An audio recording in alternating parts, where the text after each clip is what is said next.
The NCAA Women's Selection Special begins right now.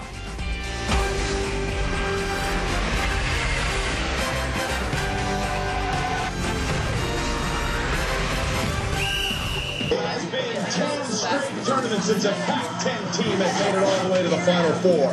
In 2008, will Tara Vandermeer and the Stanford Cardinals break that trend? It's been 10 years since they lost to a 16 and a #1 seed.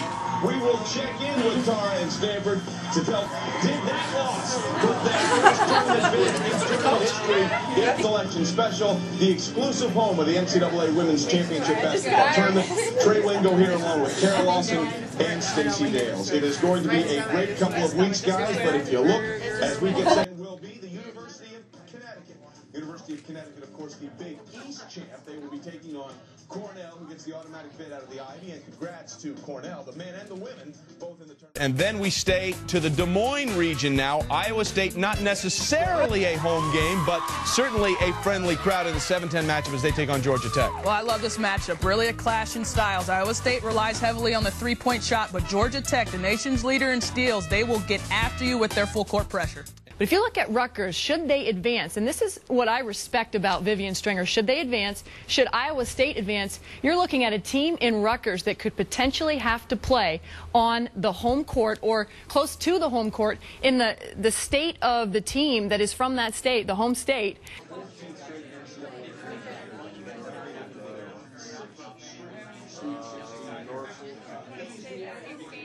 You mentioned the pins and needles thing last week, so is there kind of a sense of relief? I mean, you had to feel pretty good about getting in, but kind of a sense of relief today.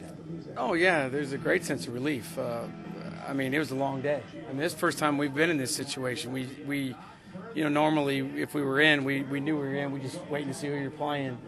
This is the first time we've literally been, you know, waiting to the bitter end to know if you're going to be in the tournament or not. So it's exciting for the kids, exciting for our university, and certainly a really special time. And, you know, they earned it, and that's the best part about it. You know, there's a lot of teams in this tournament that are great teams, but I don't know there's a team that earned it more than this team earned it. What do you think about the seed?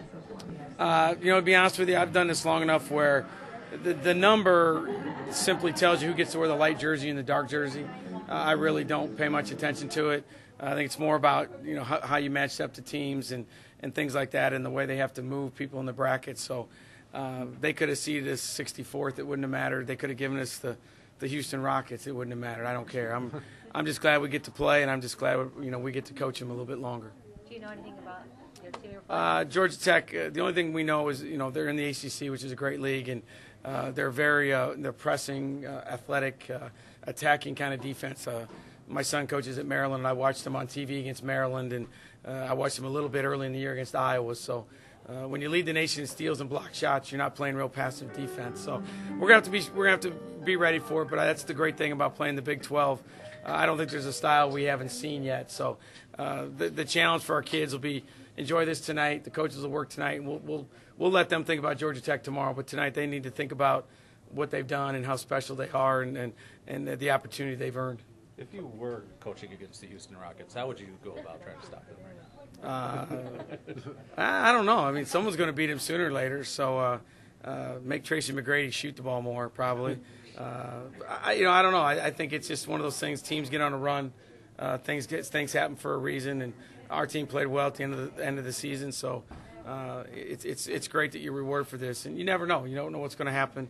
But the good thing is not just for our team. I think it's great for Central Iowa. It's great for Wells Fargo. There's a lot of good teams coming.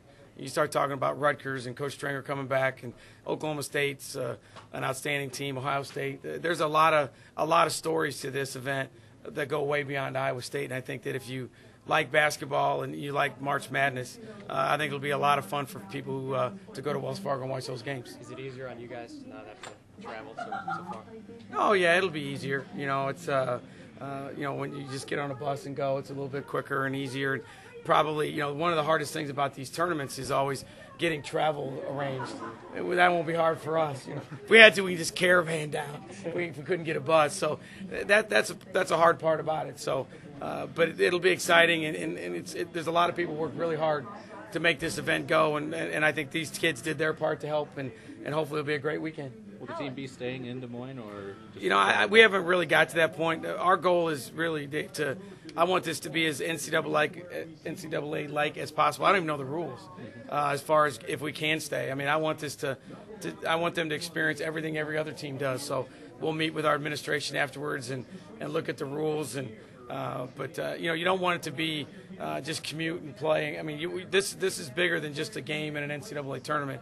It's the whole atmosphere that goes with it. So they're going to get to do everything that we allow them to do because they've earned that right. What does this mean? Because after such an adverse season and you've gone through everything, to have this bill of play in your host, I mean. I think it means a lot to a lot of people, and I think it's as coaches we always talk about athletics as a metaphor for life, and it says to our players a lot that you don't have to feel sorry for yourself. You can make something good out of every situation, and there's a lot of teams in this country wouldn't have done it, and this team did it, and they found a way to get it done, and they found a way to do it at the end, and when things didn't look real good at times. So, and it's even more special that you get to play at Wells Fargo, you get to play in front of your fans, and you get to play in front of a big crowd that has appreciated you all year.